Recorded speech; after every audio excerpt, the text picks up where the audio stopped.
C'était un match qui était un petit peu craint après plus de 15 jours de trêve.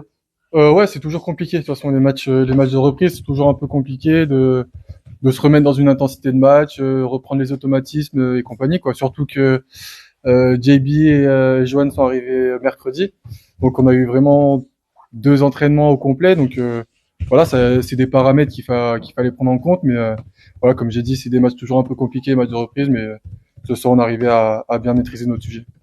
Sur quel secteur tu penses que vous avez fait la différence ce soir? Je pense que défensivement, de toute façon, depuis le début de saison, l'assise défensive, c'est ce qui fait notre force. Après, offensivement, on a mis dedans un petit peu ce soir, mais ouais, là, autant offensivement, c'est du basket, donc c'est un peu entre guillemets aléatoire. Mais défensivement, si on est prêt, si on est dans le plan de jeu, on est dans notre truc, quoi.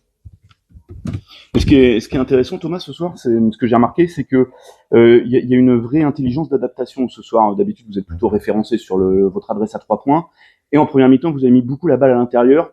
Il y a eu beaucoup d'espace. Vous êtes ajusté. C'est quelque chose que vous aviez identifié en scoutant Denain. Je veux dire oui et non, parce qu'on savait que voilà, au match aller, Trey il en a mis 45 là-bas, donc forcément ils allaient un peu boucler le périmètre à 3 points, donc forcément ça allait s'ouvrir. Mais après, je pense que c'est l'intelligence de jeu d'un peu tout le monde qui fait que voilà, on voit quand ça s'ouvre et on est capable de mettre la balle dedans quand il faut. Et aujourd'hui, JB il en a bien profité, donc c'est top.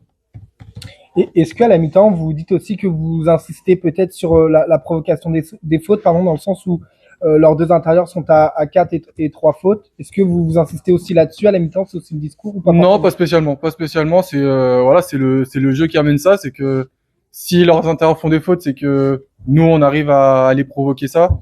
Donc on n'a pas changé notre manière de jouer, on a continué de jouer comme on a joué. Et puis voilà. Toi, personnellement, après la coupure, là, comment tu t'es senti? Comment tu as trouvé ton match ce soir? Déjà d'une, ça fait du bien de rejouer à la maison avec tout le monde, avec l'ambiance qu'on connaissait. Enfin, je pense que je parle au nom de tout le monde et je pense que ça nous a manqué déjà rien que la compétition. Donc déjà ça. Et puis moi, aujourd'hui un peu moins adroit, mais voilà, j'ai essayé d'apporter ma pierre à l'édifice et puis voilà. Enfin, je sais que l'adresse, comme j'ai dit, hein, c'est pour tout le monde, ça va, ça vient. Et aujourd'hui, j'ai pas mis dedans, mais j'ai essayé d'apporter ce que je pouvais, quoi. Juste en fin de match, il y a aussi une gestion de ta part au niveau des fautes, comme tu sais que tu es à 4 et que tu es border, tu as une petite gestion ou pas forcément? Non, pas forcément, parce que si j'étais en réflexion, c'est le meilleur moyen de se faire battre ou de faire une faute à la con, donc défendre normalement, et puis s'il y a une faute qui tombe, hein, c'est comme ça.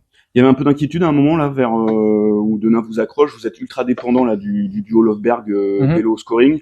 C'est vrai qu'il n'y avait pas trop de danger à côté. Il y a eu des choses qui ont été redites, reprécisées à la pause par Julien. Ouais, un petit peu, ouais. C'est voilà, plus bouger le ballon, plus courir parce qu'on savait que sur le repli défensif c'était pas trop ça chez eux. Donc ouais, voilà, c'était des petites précisions que nous on avait en tête, mais qu'il fallait nous rappeler pour continuer là-dessus, quoi.